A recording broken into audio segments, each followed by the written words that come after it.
So we're at the end of the month, the end of Black History Month. So before we say hello to March, let's take a recap of what went down during February. Yes, this is another social media video where I will be discussing all the trending topics that took place in the month of February. But before we get started, theme song.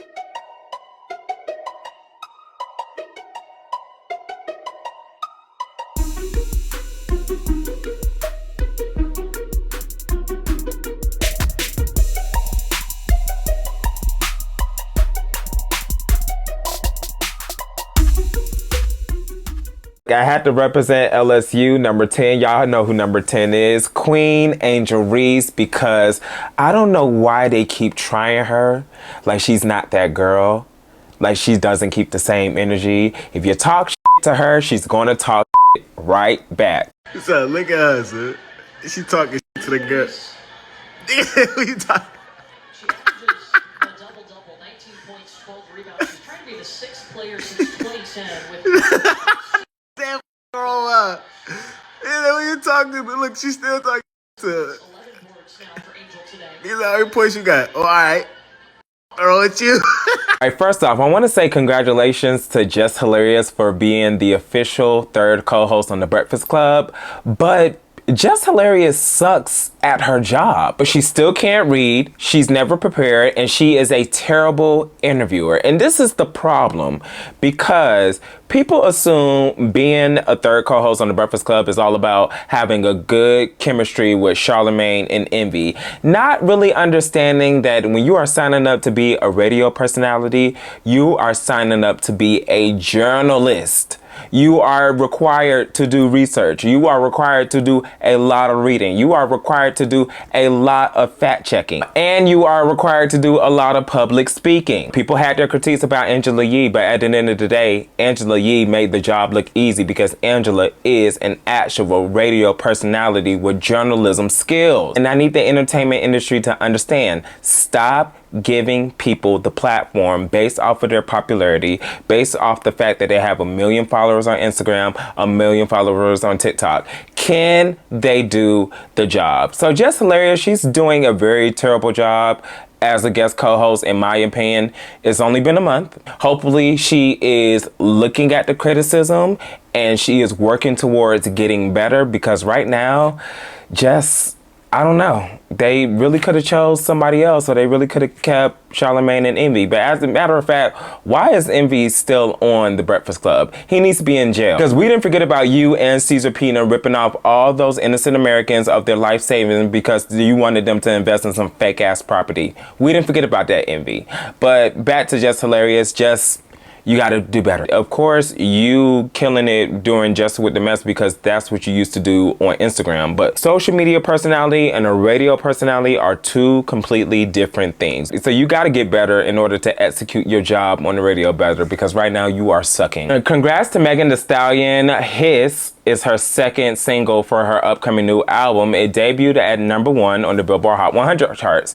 And of course, it got so much traction because Nicki Minaj responded to one of the bars of the song. It was the Meg Laws line. And Nicki Minaj went on a 48-hour Twitter rant, a 48-hour IG live rant, a 48-hour TikTok rant, and all of that just to give us her response diss track known as Bigfoot.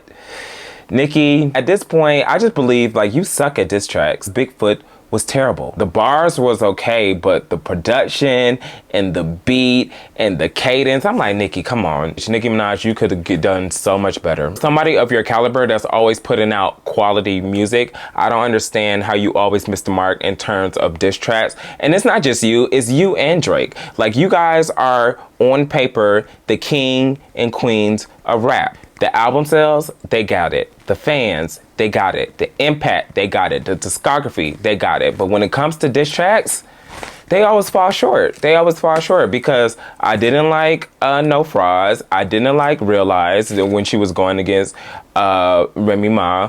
The only diss record that I really cared for from Nicki Minaj was Roman Revenge. But I don't know, Bigfoot, it just missed the mark. So Nicki, we gotta do better. If you're gonna engage in a rap beef, give it your all, because you didn't give it your all. And then your fans are trying to make excuse saying, oh, she's just trolling. Okay, Let's move on. Speaking of rap beefs, Latto and Ice Spice were beefing with each other, but honestly, it was a one-sided beef. It was mainly just Ice Spice just going online and running her damn mouth because she cannot meet Latto lyrically.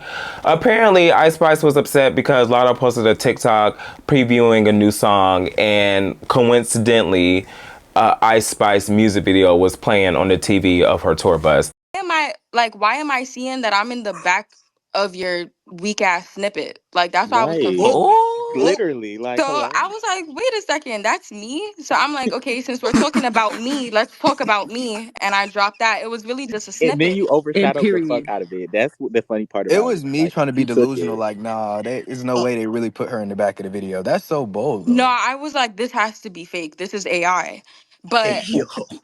bitches And be, the you know what I'm saying, be bold. So I was like, oh, we're being bold today. when I tell y'all that Ice Spice has no longevity, I really meant that shit.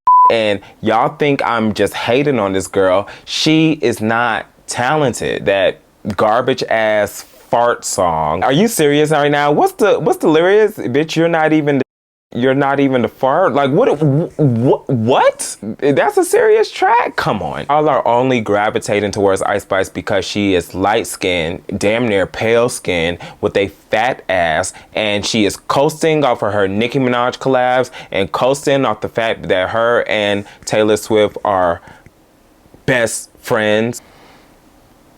PR relationship, so full of shit. Ice Spice, I'm going to say to you what I said to Corla Ray. If you guys have a problem with Latto and y'all are quote unquote rappers, get off of social media, get in the booth, and put a response record towards Latto. The reason why Ice Spice or Corla Ray have done that because they are unserious artists. They cannot meet Latto lyrically. Latto would bury them alive on any given day. Now, that's why Latto posted that shirt, get in the booth, bitch. Yes, because get in the booth. What are you on Twitter Spaces running your damn mouth about? Get in the booth. You feel some type of way? You're a rapper. Rap. But Corla Ray and Ice Spice can't rap, so it is what it is. Latto, I'm with you all day, every day. Ice Spice, you better enjoy your 15 minutes of fame now because your light skin privilege is not going to get you that far. Let's move on. Let's talk about the main highlight of February 2024. That is Usher Raymond performing at the Super Bowl halftime show. The most watched halftime show ever. The king of R&B has the most watch halftime show ever. All I gotta say is that was the most entertaining halftime show I have seen in a very long time. He made me forget that Rihanna performed last year. Like, that's how good Usher's halftime show was. He had the Kappa Alpha Psi strolling. He had an all-black band. He had dancers on skates. He had girls on stripper poles. MC Lyte was announcing it. He had Lil Jon. He had her. He had Ludacris. And unfortunately, he had Alicia Keys. I don't know what's up with Alicia Keys because after the Empire State of Mind era and after the Girl on Fire era, Alicia just acted like she can't sing anymore. And the problem is when they uploaded the performance on YouTube, they're trying to do the Mandela effect on us. We all watch Alicia Keys butcher that first note. And the problem is, the note that she butchered was a note to her own song. They didn't perform My Boo first. They performed If I Ain't Got You. That is an Alicia Keys song, and she butchered the very first note to her own song. She sounded a mess. Alicia Keys and her screeching was the only negative experience about Usher's halftime show. Other than that, Usher is an icon. He is a legend. He has so many hits. So many hits. I don't want any of y'all to mention Usher's name in the presence of a Justin Timberlake, in the presence of a Bruno Mars, in the presence of a Chris Brown, in the presence of a Justin Bieber. What? I'll be damned. I'll be absolutely damned. None of them compares to the Usher Raymond. None of them. Usher proved that he is the king of R&B. Better halftime show than Justin Timberlake. Better halftime show than Bruno Mars. Honestly, like Usher is in the top 5 for me. No particular order. Michael Jackson, Prince, Usher, Beyonce, Katy Perry, because Katy Perry brought out Lenny Kravitz and Missy Elliott, and Katy Perry, she put on a good halftime show. Those are my personal favorite halftime shows. Usher, King of R&B, you did the damn job. I don't know who they're going to book next year. Following up behind Usher, he raised the bar. It's going to be a tough act to follow because Usher, he did the damn thing. Don't you ever doubt the king of R&B ever again. Shout out to Usher. Speaking of Super Bowl, Beyonce participated in a Verizon Wireless commercial. And in the commercial, she claimed, drop the new music. So we're like, oh, new music? What new music? Couple minutes later, went on Tidal, Beyonce dropped 2 songs. Texas Hold'em and 16 Carriages. Oh yeah, Beyonce, she is reclaiming country music and I am absolutely here for it. Shout out to Beyonce because it is Black History Month, so I need people to understand. Country music, it was our genre.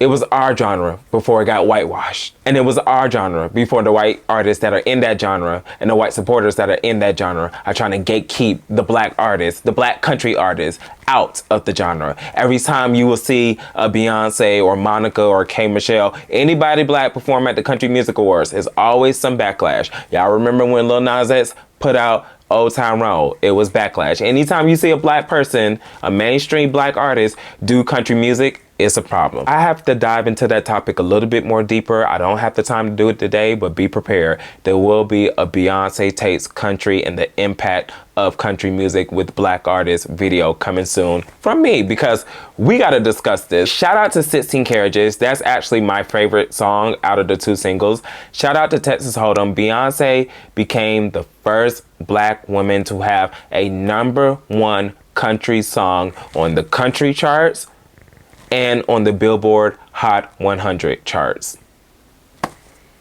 Are we surprised?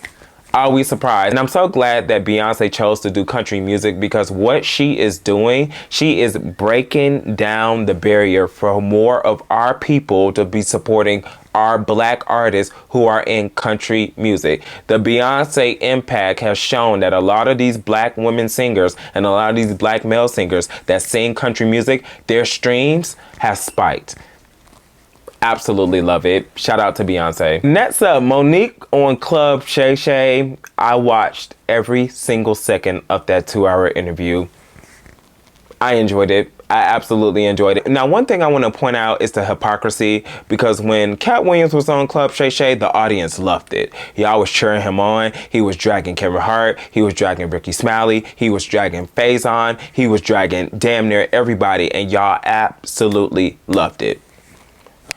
But when Monique is on Club Shay Shay and she's telling her truth, dragging Oprah Winfrey, well deserved, dragging Tyler Perry, well deserved, dragging Tiffany Haddish, well deserved, also dragging Kevin Hart, well deserved, and also dragging Lee Daniels, well deserved, even though her and Lee are cool now. But she had to tell the story about how her and Lee Daniels fell out, but they are back cool now. So when Cat Williams told this story, it was okay. But when Monique is telling her story, it is bitter Black bitch, get over it.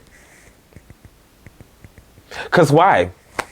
I don't understand. Monique's right. Monique has always been right. She's been right about every single thing that she has spoken about. Her words have aged so wonderfully. So I'm just trying to understand, why isn't Monique granted the same type of grace that Cat Williams is granted?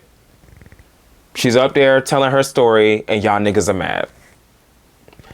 Monique is right. Monique is always right. I will always stand with Monique. And I love the fact that both Cat Williams and Monique are on tour together. Y'all better do it. Make y'all money. I'm so happy for Monique. Next up, this made me laugh. Ayo Edibin versus Jennifer Lopez. Let's Listen to this clip. Today I was actually thinking about one of my favorite scams of all time, because J-Lo is hosting or is performing at the Super Bowl halftime She show. is, which is a scam in itself. And her whole career is one long scam. Oh, the longest con. J-Lo can't sing. And did you know that J-Lo doesn't know that she can't sing? Well, that's the thing that is... She did an interview and then she was like, I never knew that people didn't think I could sing. I thought I could sing. Like, she thought that she was on...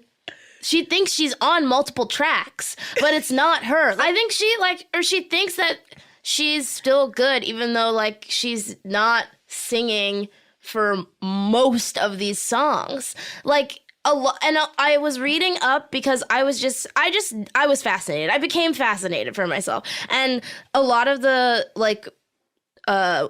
write-ups of the song will be like, J-Lo didn't have time to make it to the studio. Like, J-Lo was busy. It's like, doing what? Not singing, obviously. Ayo dragged Jennifer Lopez, and it's so well deserved because I'm thinking about all the black women that Jennifer Lopez have stolen music from, all the black women that Jennifer Lopez has lip synced to their vocals and claimed the vocals as her own vocals, even though Jennifer Lopez cannot sing. That was for Mariah Carey, that was for Ashanti, that was for Anne-Marie, that was for Christina Milian, and that was for Brandy. Jennifer Lopez, you have gotten away with a lot of bull, and the bull catching up to you. Now, what I did not like, Ayo hosted Saturday Night Live, and conveniently, Jennifer Lopez was the musical guest.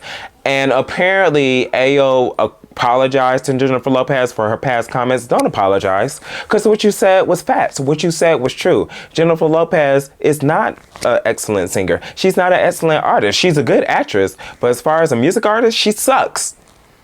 And we're not going to make any apologize to this Latina that's been ripping off black women artists for decades. Ain't no apologies. Hey, yo, take that apology back. Jennifer Lopez, you. Let's move on. All right, now I got my peach. Because we are going to discuss Real Housewives of Atlanta real quick. So Kandi was on the Grammy red carpet and she said this. I decided I'm not coming back this year. Why? Well, it's been 14 seasons. 14? Yeah, 14. And they allowed us to sit around for a little too long because it was making a decision. But during that time, I had started working on a lot of other things. And I got some nice big projects coming soon. So I'm super excited about those things. But it's not just that. It's just like, you know, after you really have time to think. And a friend of mine was like, why do you keep doing it? And I was like, well, I think because I've just been doing it so long. It just feels weird to think not to do it. So I was just like, you know what? I'm going to take a break. I'm going to take a moment. Okay, you just said take a break. Well, no, I'm not coming back this year. Ever. Well, I would say, I don't want to say never because we're still going to do things together. So Kandi is no longer a part of the Real Housewives of Atlanta. I honestly don't care because I stopped with that show a couple seasons ago. Real Housewives of Atlanta is just not an entertaining show anymore. Y'all know when it used to be Nene and Kim Zolciak, that one episode when they were cussing each other out on the tour bus because Kandi was on tour trying to promote an album that nobody bought, and Nene was like, this ain't Sweetie, and Kim was like, you're an intern at 11 Alive, and they just went back and forth, and their argument was so funny and so entertaining. Real Housewives of Atlanta, that is what is wrong with the show. It's not funny. Kim and Nene going back at it, Kenya and her antics, Porsha and her airheadedness, and Phaedra and her shady ass commentary. That was the golden formula for Real Housewives of Atlanta. It's just not funny anymore. But Kandi is no longer a part of the show, and she's ending on a high note because Kandi doesn't need the show.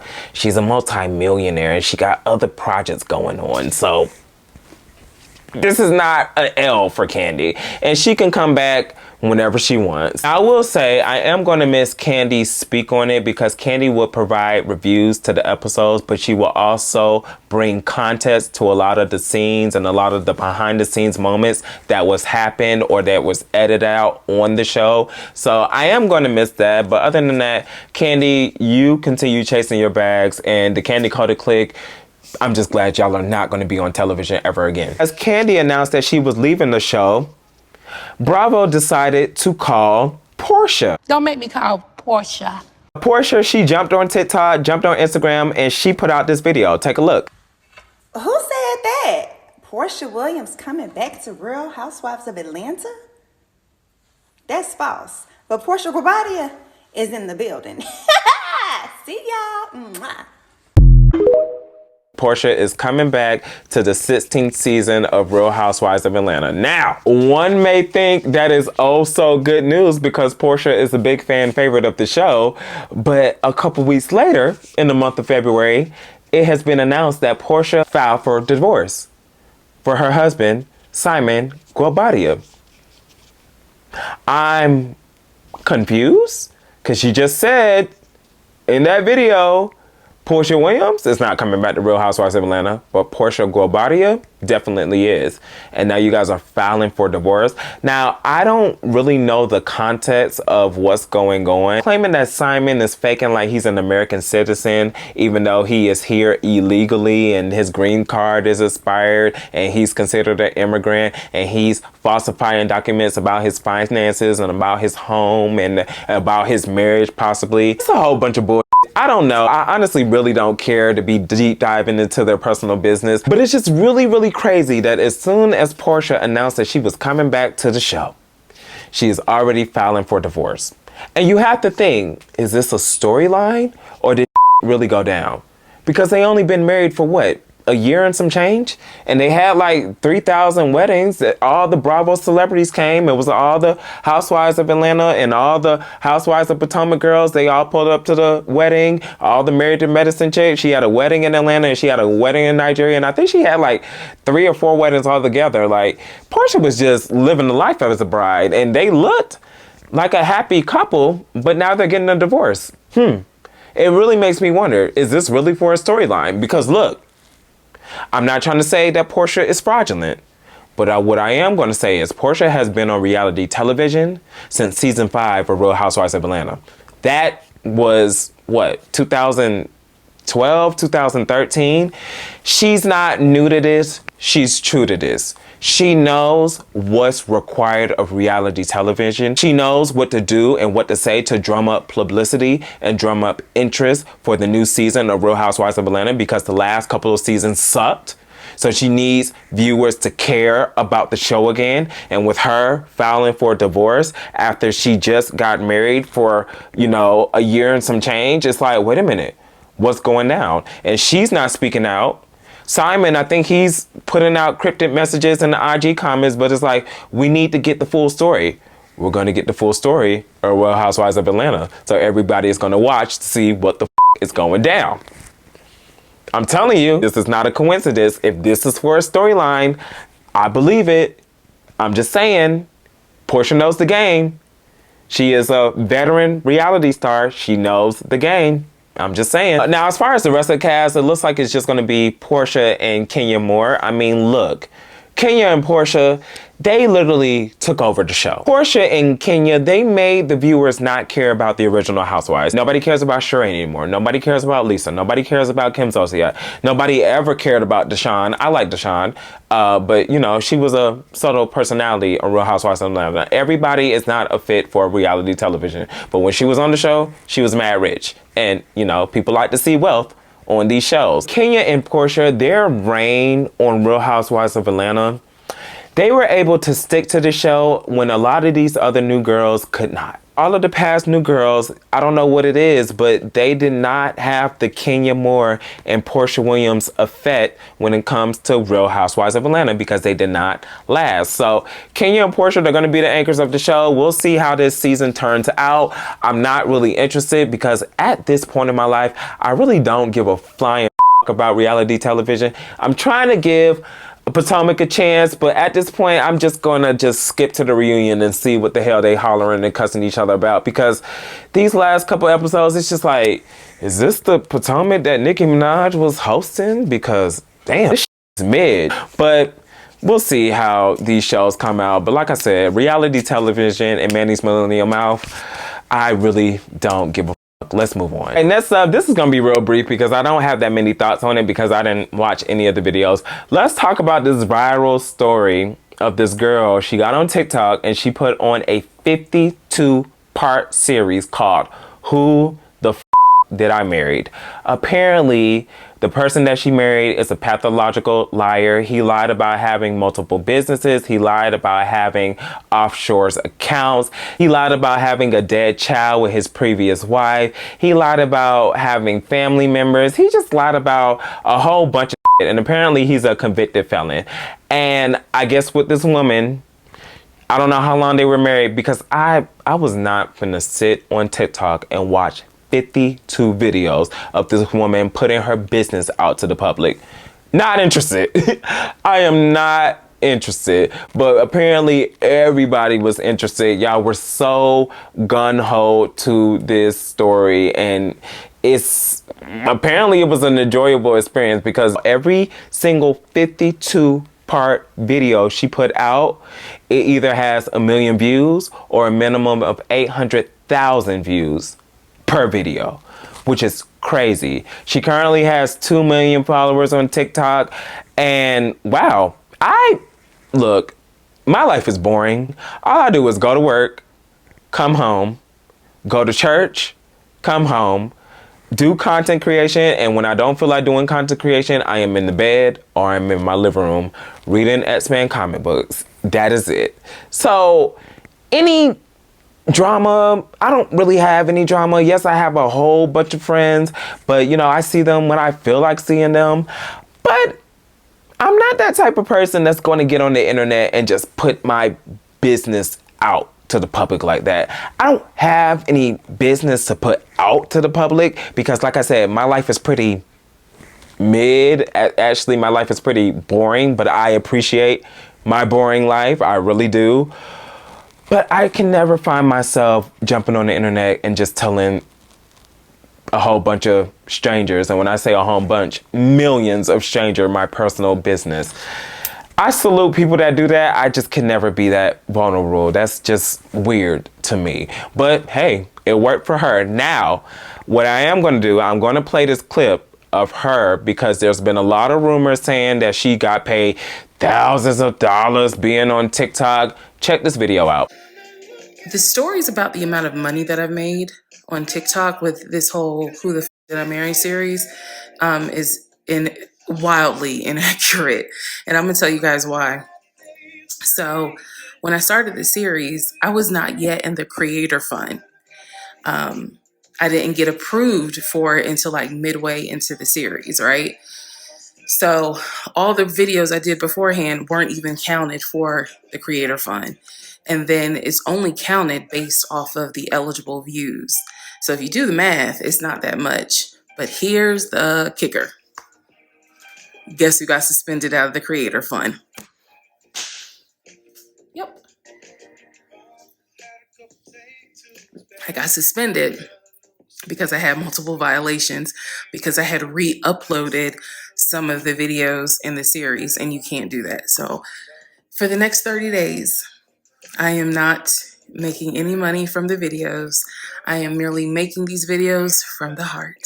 The reason why I wanted to highlight that, because a lot of people are under the false accusations that they are going to get in this content creator space, whether it's on TikTok, IG, YouTube, and they are going to become millionaires because they see so many other people blow up from one video, blow up from several other videos, and they got sponsorship deals and they're getting paid by the creator fund. This young lady, she let it be known that, look, the grass is not greener on the other side. Just because I have 2 million followers does not mean I have $2 million in my bank account. So that was a real deal reality check for everybody that's putting their all into this, and they're willing to quit their jobs and they're willing to move to a different state just to be a content creator, just to be a social media personality. The grass is not always greener on the other side. Work smart, do not work hard. You gotta make wise decisions, and you gotta have a backup plan for your backup plan, because being on the internet and having a quote-unquote job on the internet, it offers no type of stability. So just be mindful of that. Now, before I get into my last topic, I just quickly want to say this. Travis Kelce did not start the fade. Travis Kelce did not make the fade be popular. Y'all have seen me in this video or any other videos on my YouTube, on my TikTok. As you can see, I am always rocking a fade.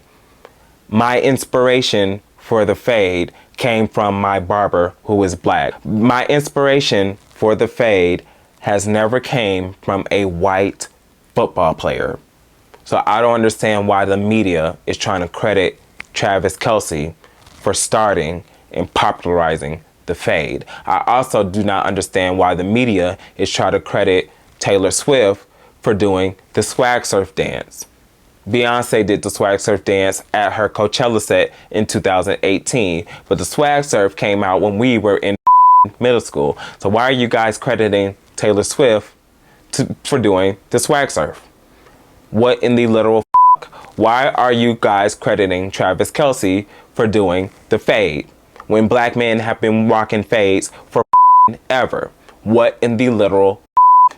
Just want to put that out there. But other than that, it was a good Black History Month. You know, February wasn't as ghetto as January. January, I don't know what the fuck got going on. I will say Diddy, literally as I'm recording this video, the news dropped today. Today is February 27th.